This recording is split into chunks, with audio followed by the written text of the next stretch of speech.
Mark and Sandra entered the bustling restaurant, looking around the room expectantly, eager to reunite with their families for a long-awaited dinner. As they entered, they noticed Paul and Lucy, Sandra's children, sitting in a quiet and secluded booth with Lizzie, Mark's daughter. Assuming that their spouses must have been out for a while, or were late, they approached the table with smiles, unaware of the unexpected conversation that awaited them. Mark smoothly slid into the booth, pulled out a chair and made himself comfortable. Sandra followed suit, her eyes briefly scanning their surroundings before joining him. Unfazed by the unusual circumstances, they took their seats, ready to enjoy the joyful evening together, completely unaware of the shocking revelation that was about to occur. Mark pulled out a chair and plopped down into the booth, greeting the group with a cheerful, "Hello, kids!" Sandra, looking around the restaurant, followed suit and pulled out her own chair before asking, "Where are Jim and Sarah?" Paul intervened, explaining, "We asked them to give us some time alone with you." Sandra's smile grew wider. "Any important news? I think we should be flattered that you wanted to tell us first." Lizzie replied with a serious expression. "I think it was more because we wanted to share some things that we had learned." Mark, noticing the change in tone, asked worriedly, "You all speak so seriously. What's happening? Everything is fine?" His gaze shifted to his daughter. Lizzie was silent. Lucy, seemingly unfazed by the seriousness of the conversation, said to Sandra, her mother, "Pineapple fudge." Sandra felt a lump in her throat, leaving her speechless for a moment. The face paled, becoming like a ghostly sheet as she tried to make sense of the unfolding conversation. Mark, completely confused by the sudden turn of events, responded with a puzzled expression and confusion evident in his voice. "Pineapple fudge? What are you talking about?" Lizzie, taking the opportunity to shed light on the situation, turned to her father with a leading question. "Good question, Dad. Sandra, do you want to explain to him?" Here Lucy, Sandra's daughter, intervened again, adding a touch of sarcasm to her words. "Yes, Mom. Would you like to explain to my biological father what pineapple fudge means?" Sandra, struggling with the shock of being faced with such a revelation, muttered, trying to collect her thoughts. Waiting. How are you? Where did you hear about pineapple fudge?" Paul, keeping a straight face, intervened, shedding light with a hint of accusation in his voice. "From your diaries, of course. Where do you write everything down, right? This is your secret code for, 'Today I had sex with a man who is not my husband, but is considered his best friend,' isn't it?" His gaze shifted from his mother to Mark and back, his eyes reflecting indignation, not particularly hidden in his voice. Lucy, feeling the weight of this revelation, expressed a bittersweet feeling. "I always wanted to have an older sister." As she spoke, she quietly squeezed Paul's hand, which she held under the table. Her gaze moved to Lizzie, and she added with genuine tenderness, "And I knew and loved Lizzie all my life," also gently squeezing Lizzie's hand. But then her tone changed, filled with contempt, as she turned her attention to Mark. "But it's still a little shocking to hear that we have the same biological father." The weight of her words hung in the air, emphasizing the deep sense of betrayal and resentment she felt towards Mark and Sandra, whose actions had destroyed the foundation and trust of both families. Paul, with a mixture of annoyance and disappointment in his voice, told Mark the truth that had finally come out. "Did you really think that we would never know?" In the world of DNA testing, genetic diseases, and ancestry research, it is clear that sooner or later this will come to light. Mark paused, realizing the weight of Paul's words, before becoming defensive. "Look, guys, we're very sorry that you had to find out about this, but it shouldn't change anything. Lucy, Paul, I'm still the same Uncle Mark you've known all your life." His attempt to reassure them seemed weak in the face of shattered trust. Continuing his explanations, Mark pleaded, "Jim and Sarah don't need to know about this.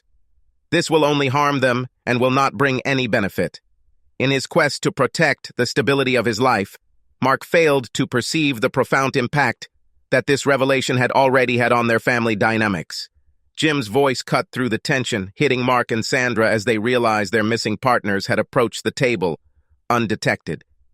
"It's a little late for that, old friend. You are about 3 months late." Jim pulled out a chair and sat down. The weight of his words hung thick in the air, emphasizing the depth of betrayal. Sarah joined them at the table, her face showing anger and disappointment. "Besides, Jim found out first and told me before we jointly decided to tell the kids." She sat up, her movements filled with pent-up rage, her voice simmering with anger as she addressed Sandra directly, Sarah's words laced with sharp causticity. "And now, after our weekend with Jim, I really don't think no benefit is a good enough assessment." She grinned at Sandra. Sarah's face was a mixture of indignation and mockery. "Sandra, I can't understand what was going on in your unfortunate head. Have you traded your Michelin-starred chocolate ganache for a stale, dried-out piece of pineapple fudge? I'm glad the kids insisted on extra time because I could barely walk here from our hotel room." Mark's shock quickly turned to anger as he realized the truth. His voice trembled with a mixture of disbelief and indignation. "Wait, you and Jim? Are you having an affair?" Lucy, although angry, could not help but laugh bitterly at the irony of Mark's reaction. "Are you really upset about this? Aren't you being too hypocritical?" There was slight sarcasm in her words, emphasizing double standards. Sandra, who was gradually regaining her composure, intervened in a calm but decisive tone. Wait. If you two were together, then we're even. Jim, you got your revenge." She met the accusing glances of her children and husband. "Now we have to figure out how to move forward and work on rebuilding both of our families." There was a glimmer of determination in her eyes as she took on the role of leader. Sandra's voice grew stronger as she continued, determination guiding her words. "This shouldn't change anything. Mark and I will end our affair, and you will both end yours. We can all get through this." There was a conviction in those words, as if she was determined to forge a path to healing and restoration in the face of broken trust. Jim's eyes flashed with a mixture of shock and intense anger as he listened to Sandra's attempt to level the playing field. His voice dripped with bitterness as he replied, "Well, that may seem fair to some, my dear. It would be so if it weren't completely idiotic." He paused, his anger simmering. The words poured out into a stream of pain from betrayal. "You've been having an affair with this sack of shit for 20 years. You conceived a child together and told me that he was mine. All this time, Sarah and I were friends, close friends, but we never did anything inappropriate. How the hell does that make us equal?" Sandra's confusion was evident when she replied, "Sarah just said that you spent the weekend together." Sarah's mocking tone cut through the air as she retorted, "We did it, and it was magical. Honey, it turns out that, at our age, not all guys suck so much." She grinned, clearly enjoying the opportunity to tease her husband. Lucy chimed in playfully, interjecting, "Mom!" If Sandra had been in a more stable frame of mind, she would have noticed that her daughter called the other woman Mom, but in her confusion she did not notice it. She'll figure it out soon enough. Jim's voice grew firmer as he continued, a hint of triumph in his words. "But you're wrong, Sandra. We never had an affair. Because by the time I touched Sarah intimately for the first time, we had both already filed official divorce papers.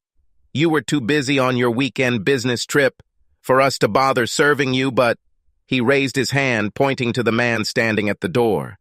The atmosphere became tense. The unknown man reacted to Jim's gesture and approached the table. He wasted no time in conveying his message in a cool and formal voice. "Sandra Davis, Mark Willis, you've been served." He handed each of them a brown manila envelope, the contents of which were no secret.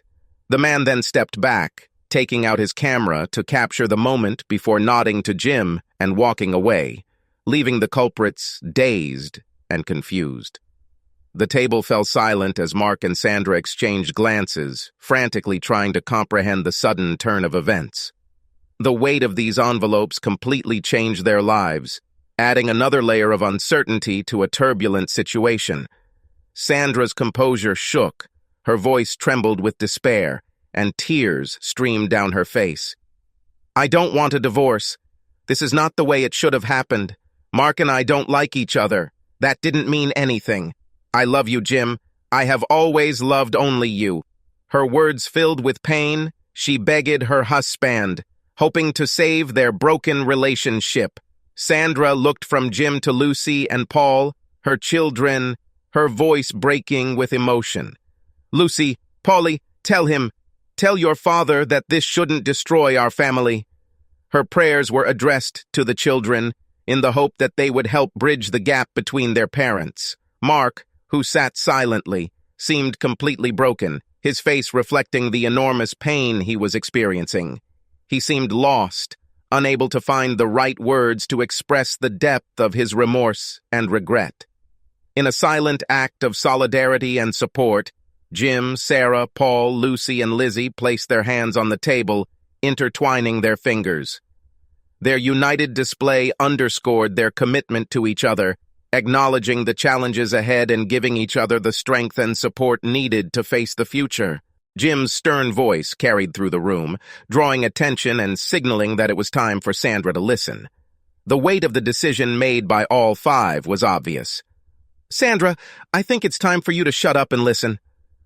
The five of us have been discussing how to proceed for a month now. We've got all our ducks in a row, and as far as I'm concerned, none of this is subject to revision." Lizzie intervened in a decisive tone, confirming the unity of their decision. "We thought long and hard about it separately, and then we leaned on each other to decide how to proceed. We are unanimous on this." She glanced at Paul and Lucy, appreciating their collective efforts. "I'll just add that the three of us came up with this, and your spouses initially tried to dissuade us."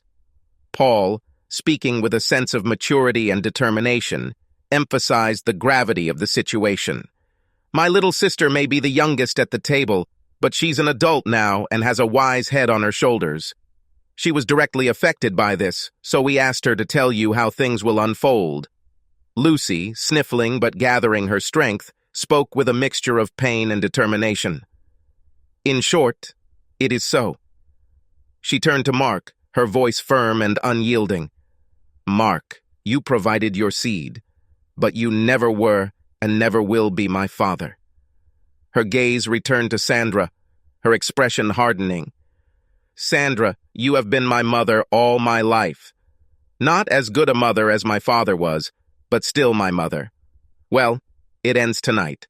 From now on, you and I have no relationship.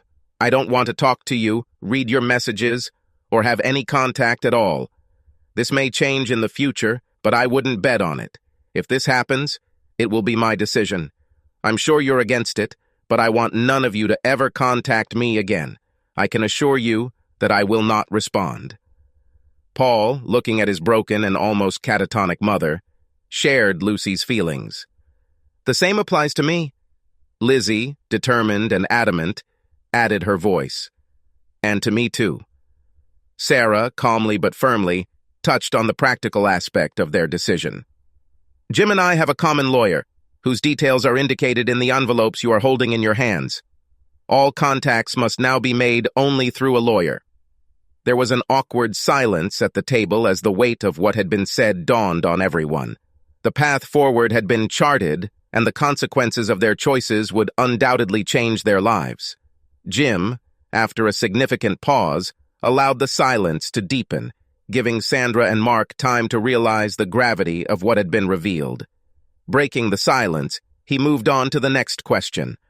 "All 8 grandparents were informed about this today." He turned his gaze to Sandra.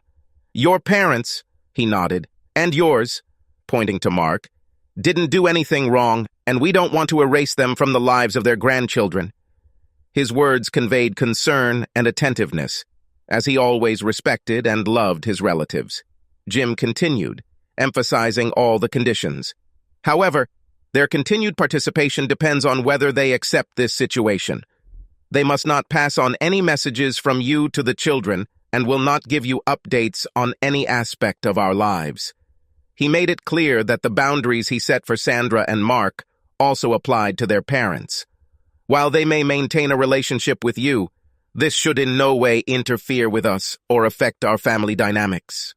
Mark, your mom and dad are really excited to get to know their new granddaughter, and we will definitely support Lucy in getting to know them.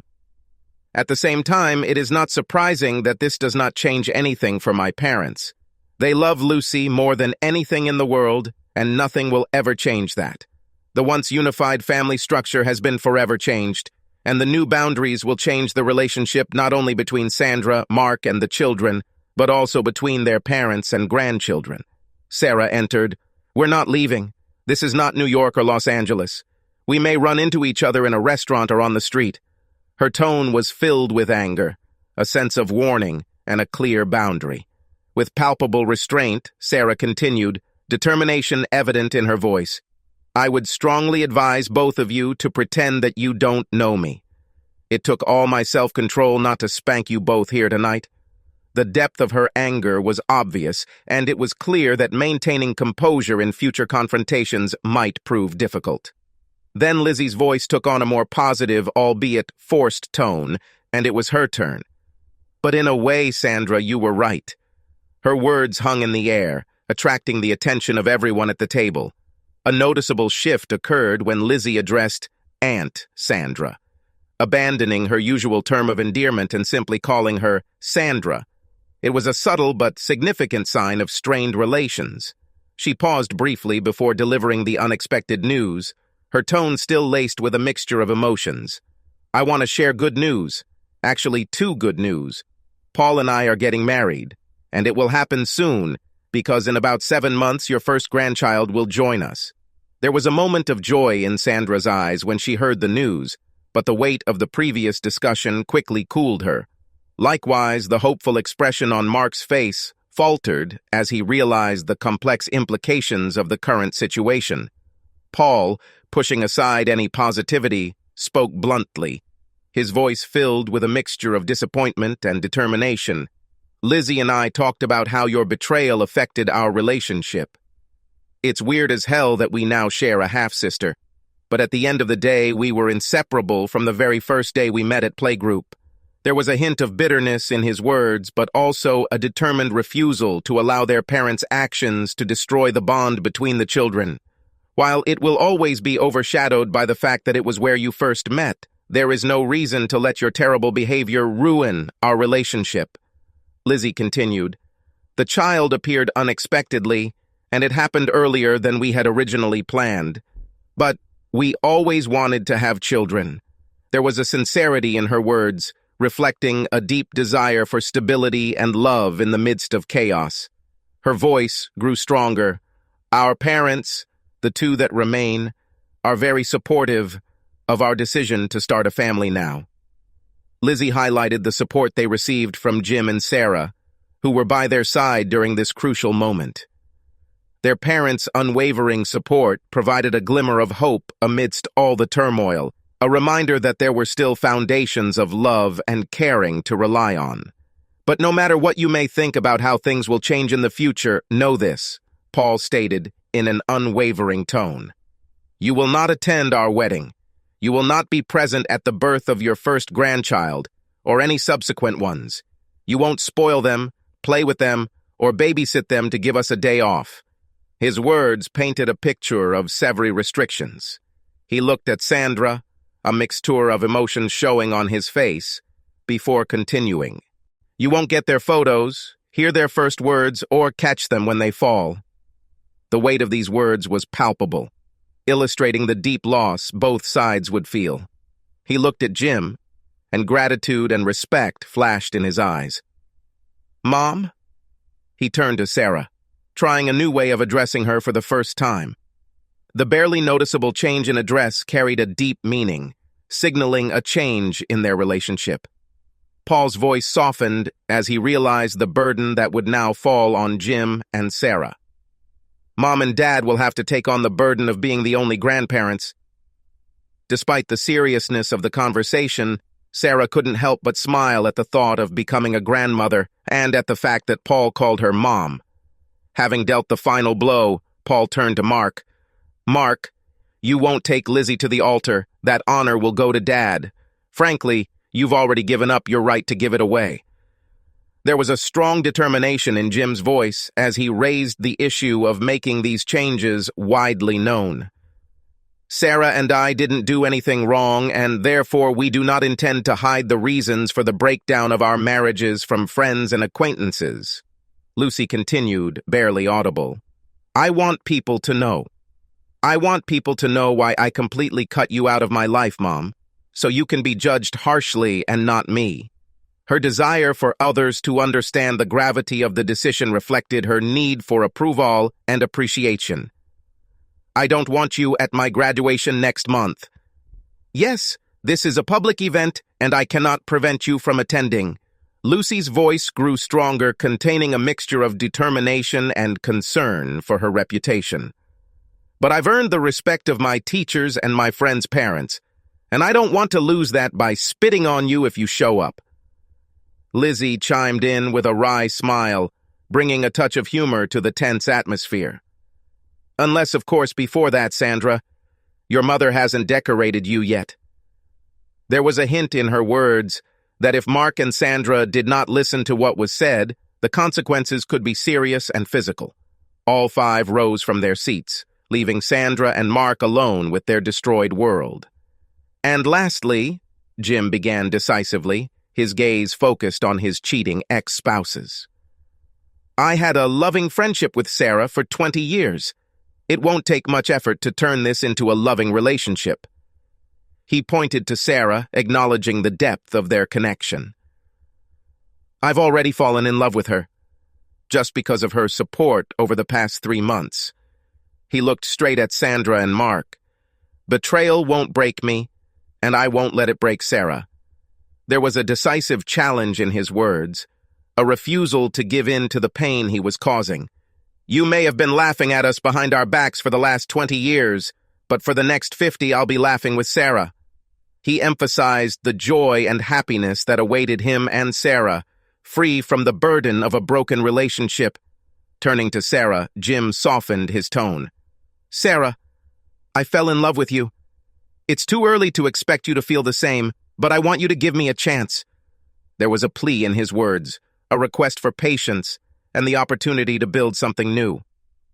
"And when you do that," Jim continued, his voice growing stronger, "I want us to commit our future to each other before God and our children."